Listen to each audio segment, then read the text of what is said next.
മൈസൂരായിരുന്നു. ഹിജ്റ കൺസെപ്റ്റിൽ കുറച്ച് നാൾ ജീവിച്ച് ബഗ്ഗിങ് ആയിരുന്നു, കടകളിൽ ഭിക്ഷയെടുത്ത് ജീവിക്കുകയായിരുന്നു.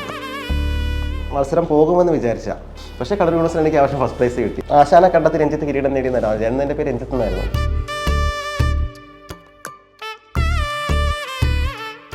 നർത്തകരുടെ വർഗവും വർണ്ണവുമെല്ലാം ചർച്ചയാകുന്ന കാലത്ത് അപൂർവമായൊരു നേട്ടത്തിന് ഉടമയായിരിക്കുകയാണ് തൃപ്പൂണിത്തുറ RLV കോളേജിലെ രഞ്ജുമോൾ മോഹൻ. MG സർവകലാശാല BA കഥകളി വേഷത്തിന് ഇത്തവണ 1ാം റാങ്ക് നേടിയത് ഈ ട്രാൻസ്ജെൻഡർ വിദ്യാർത്ഥിയാണ്. ആദ്യത്തെ ട്രാൻസ്ജെൻഡർ കഥകളി കലാകാരി കൂടിയാണ് ഇവർ.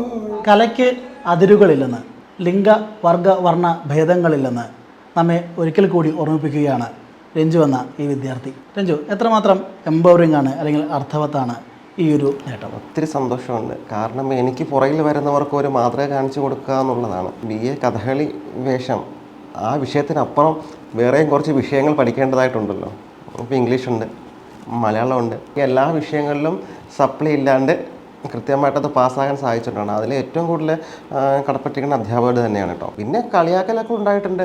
നമ്മളെന്താണെന്ന് അറിയാമല്ലോ, അവർക്കില്ലാത്ത പല ഗുണങ്ങളും നമുക്കുണ്ടായിരിക്കും അല്ലേ. ആടാൻ കഴിവുണ്ടായിരിക്കാം, പാടാൻ കഴിവുണ്ട്, പഠിക്കാൻ കഴിവുണ്ട്, എല്ലാം ഉണ്ട്. പക്ഷേ മറ്റുള്ളവരെക്കാളും ഒരുപടി മേലെയാണ് എൻ്റെ സ്ഥാനം എന്ന് നമ്മൾ ഓർത്താൽ ഒരു കുഴപ്പമുണ്ടാവില്ല. ഞാൻ അങ്ങനെ ചിന്തിക്കാറുള്ളത്.